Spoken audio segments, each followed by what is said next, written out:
Minute ہمارے پاس باقی ہیں، میں اس میں آپ کے سامنے یہ عرض کر دوں، اس وقت دنیا میں دو فتنے بہت عظیم ہیں، اور بدقسمتی سے دونوں کو بڑا فروغ حاصل ہو رہا ہے، اور دونوں کا تعلق حضور صلی اللہ علیہ وسلم کی شخصیت سے ہے۔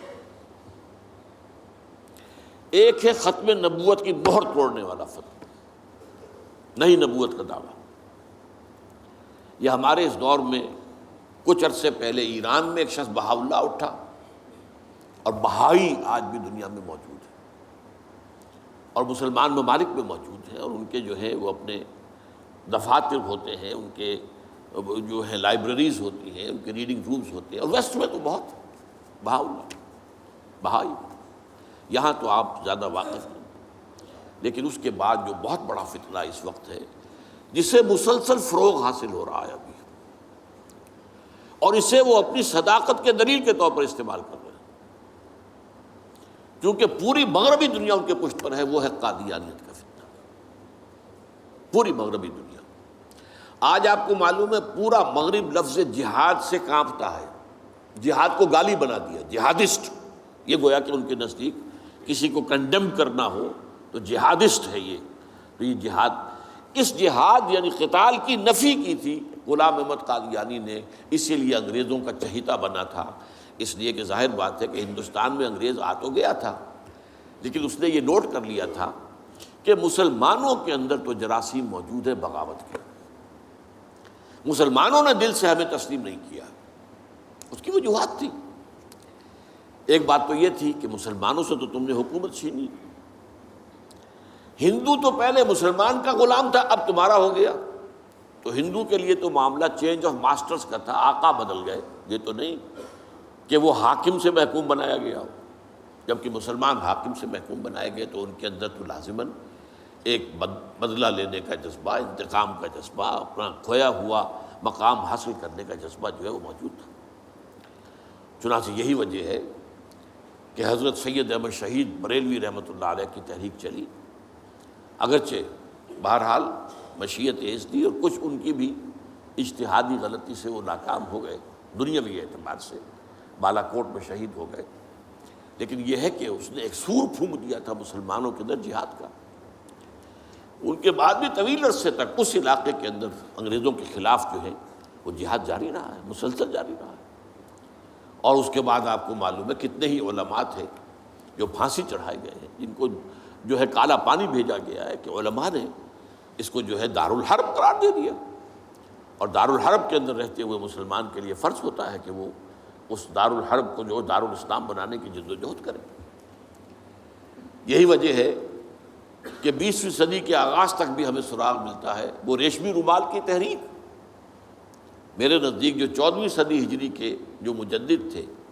حضرت شیخ الہند رحمۃ اللہ علیہ اسیر مالٹا، ان کی ریشمی رومال تحریک جو تھی وہ یہی تھی، ایک تدبیر تھی، بہرحال وہ نہیں چلی، ناکام ہو گئی، یہ دوسری بات ہے۔ تدبیر یہ تھی کہ ادھر ترکوں سے کہا جائے اس وقت تک ابھی خلافت عثمانیت باقی تھی، یہ تو 1924 میں ختم ہوئی ہے، اور یہ میں بات کر رہا ہوں 1915 کی، کہ وہاں کسی کو بھیجا جائے کہ ادھر سے ترک جو ہے وہ حملہ آوروں افواج آئیں، اور ادھر افغانستان بھیجا جائے کسی کو، وہاں سے افغانستان سے مسلمان حملہ کریں، اور ادھر اندر سے ہم بغاوت کریں تو انگریز کو یہاں سے اٹھا کر پھینک دیں۔ لیکن بات جو تھی، پھر میں کہوں گا مشیت ایسی کا بھی معاملہ ہوتا ہے۔ حضرت شیخ الہند خود گئے تھے ترکی سے مدد لینے کے لیے، پہلے وہاں حجاز گئے، اس لیے کہ حجاز میں ابھی مدینہ منورہ میں ترک گورنر موجود تھا، ابھی جو ہے وہ شریف حسین جو تھا جس نے بغاوت کی تھی ترکوں کے خلاف، مکے پر تو اس کا قبضہ تھا، مدینے پر نہیں تھا، تو وہاں گورنر جو ہے ترکی کے خلافت عثمانیہ کے موجود تھے، ان سے ملاقات کی اور آگے جانے کا فیصلہ بھی تھا۔ لیکن اسی اثناء میں مخبری ہو گئی، اور شریف حسین والی مکہ نے، جس کی یہ نسل ابھی تک چل رہی ہے، یہ جو اردن کا بادشاہ بیٹھا ہوا ہے، یہ اسی کا پڑ پوتا سمجھ لیجئے، یا پڑ پوتا یا سگڑ پوتا، یہ وہ نسل ہے ہاشمی، ہاشمائٹ۔ تو اس نے حضرت شیخ الہند کو گرفتار کر کے اور چاندی کی تشتری میں رکھ کر انگریز کو پیش کر دیا، یہ آپ کا باغی یہاں پر آ کر اور آپ کے خلاف سازشیں کر رہا ہے۔ اور دیکھیے انگریز انہیں کہاں لے گیا، مالٹا۔ میڈیٹرینین سی کا ایک جزیرہ، بحیرہ روم کا، آخر ہندوستان میں بھی تو واپس لا سکتا تھا، ہندوستان کی کسی جیل میں نہیں۔ اقبال کے نفس سے ہے لالے کی آگ تیز، ایسے غزل سرا کو چمن سے نکال دو، تو وہاں رکھا ہے انہیں 4 سال وہاں پر وہ، اور ٹی بی جو ہے وہ اپنی آخری حد کو پہنچی ہے تو چھوڑا ہے کہ ہماری اگر قید کے اندر یہ انتقال ہو گیا ان کا تو پھر طوفان اٹھ جائے گا۔ تو ایک فتنہ تو یہ ہے جو ختم نبوت کا، چونکہ اس قتال کے خلاف فتویٰ دیا تھا، دین کے لیے حرام ہے اب دوستو قتال، قتال فی سبیل اللہ ختم ہو گیا، لہذا انگریزوں نے ان کا چہیتا بنا، ان کے فتنے، آج بھی پورا ویسٹ جو ہے، یورپ میں، امریکہ میں، انگلینڈ میں آج کل ان کا مرکز ہے، اور ان کے خطبے جو ہیں اس کے امام جو کہلاتا ہے خلیفہ، وہ آپ کو معلوم ہے کہ وہ سیٹلائٹس کے اوپر جو ہے وہ نشر ہوتا ہے۔ دوسرا فتنہ جو ہے جو اپنی تاثیر کے اعتبار سے اس پہلو سے اس سے بھی زیادہ خطرناک ہے کہ وہ زیادہ پھیل رہا ہے اور اس کا ادراک اور احساس نہیں ہے۔ ختم نبوت کا معاملہ تو ایسا ہے جو اتنا واضح ہے، کسی کا نبوت کا دعویٰ کرنا اتنا واضح ہے کہ ہر مسلمان سمجھ لے گا کہ واقعی وہ تو دائرہ اسلام سے خارج ہو گیا، اور جو اسے مانے وہ دائرہ اسلام سے خارج۔ چنانچہ یہ فیصلہ جو ہے ہمارے ہاں آپ کو معلوم ہے سرکاری سطح پر، حکومتی سطح پر، ریاست کی سطح پر، پارلیمنٹ نے طے کیا کہ قادیانی خواہ وہ ربوائی ہے اصل قادیانی، خواہ وہ لاہوری ہے جو لاہوری احمدی اپنے آپ کو کہتے ہیں، وہ دونوں دائرہ اسلام سے خارج ہیں۔ لیکن یہ دوسرا فتنہ وہ ہے کہ جو اندر ہی اندر جیسے دیمک جو ہے لکڑی کو کھا جاتی ہے، ان کا یہ فتنہ ہے انکار حدیث کا فتنہ۔ قرآن مانیں گے، قرآن کو سمجھیں گے، حدیث ہاں ٹھیک ہے، حدیث اپنی جگہ ہے، اس میں اخلاقی تعلیمات جو ہیں ان کو ہم سر سے سینے سے لگائیں گے، لیکن مطاع جو ہے حضور کی ذات صرف اپنے زمانے کے لیے تھی، بعد کے لیے نہیں۔ میں نے جو آج آپ کو آیات سنائی تھی، قل اطیعوا اللہ واطیعوا الرسول، اے نبی کہہ دیجئے اطاعت کرو اللہ کی اور اطاعت کرو رسول کی صلی اللہ علیہ وسلم۔ فَإِن تَوَلَّوْا، پھر اے نبی اگر یہ پیٹھ موڑ لے، فَإِنَّمَا عَلَيْهِ مَا حُمِّلَ وَعَلَيْكُمْ مَا حُمِّلْتُمْ، تو ان سے کہہ دیجئے، انہیں یہ بات بتا دیجئے کہ جو ذمہ داری ہم نے ڈالی اپنے رسول پر وہ اسی کے مسئول ہوں گے، جو ذمہ داری تم پر پڑی ہے اس کے مسئول تم ہوگے۔ وَإِن تُطِيعُوهُ تَهْتَدُوا، اور اگر تم ان کی اطاعت کرو گے تبھی تم ہدایت پر ہوگے۔ دوسرا سورۃ تغابن کی آیت میں نے آپ کو سنائی تھی، وَأَطِيعُوا اللَّهَ وَأَطِيعُوا الرَّسُولَ فَإِن تَوَلَّيْتُمْ فَإِنَّمَا عَلَىٰ رَسُولِنَا الْبَلَاغُ الْمُبِينُ، اطاعت کرو اللہ کی، اطاعت کرو رسول کی صلی اللہ علیہ وسلم۔ پھر اگر تم نے پیٹھ موڑ لی تو جان لو کہ ہمارے رسول پر تو صرف پہنچا دینے کی ذمہ داری تھی، آگے تم مسئول ہو کہ تم تک جو پہنچا دیا گیا تھا پیغام تم نے اسے قبول کیوں نہیں کیا۔ یہ جو اطاعت رسول ہے یہ دائمی ہے، یہ ایسا نہیں ہے کہ صرف حضور اس کے لیے الفاظ استعمال کر دیتے ہیں۔ وہ مرکز ملت اپنے دور میں، اپنے زمانے میں مرکز ملت تھے محمد صلی اللہ علیہ وسلم، لہٰذا امیر جماعت کی حیثیت سے، امیر ملت کی حیثیت سے ان کا حکم مانا جانا ضروری تھا۔ لیکن آئندہ تو جو بھی امیر ہوگا، جو بھی مرکز ملت ہوگا، جو بھی حکومت بنے گی، جو بھی مسلمانوں میں حاکم ہوگا، ان کی اطاعت فرض ہے۔ اور یہ فتنہ اس تیزی سے پھیلا ہے، اس تیزی سے پھیلا ہے، اس لیے کہ شریعت کی بہت سی پابندیاں ان لوگوں نے اسی حوالے سے حدیث کو اٹھا کر پھینک دیا۔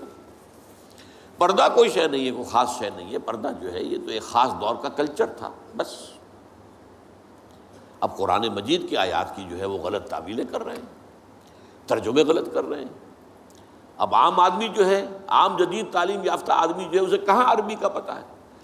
وہ اسے کہاں پتہ چلتا ہے کہ یہ جو آیت کا ترجمہ کیا جا رہا ہے یہ غلط کیا جا رہا ہے، ٹیڑھا کیا جا رہا ہے۔ یہی آیات کے ترجمے میں تحریف قادیانیوں نے کی ہے۔ ان کا ایک عام مبلغ اور ان کے زیر اثر کوئی شخص آئے آپ سے بات کرے،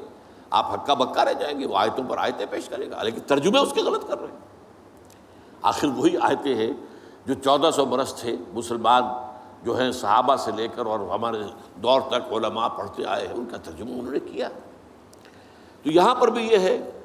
کہ وہ تعویلیں غلط کرتے ہیں، اور ایسی ایسی تعویلیں کہ ذرا سے بھی عقل اگر ہوتا کیا ہے،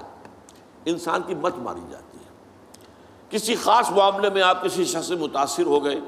اب اس کی ہر بات آپ قبول کرتے جائیں گے، اس پر جو ہے تنقیدی نگاہ نہیں ڈالیں گے، یہ کمزوری ہے۔ چنانچہ ایسی ایسی تعویلیں بھی ہیں کہ یہ قرآن مجید میں جو آیا ہے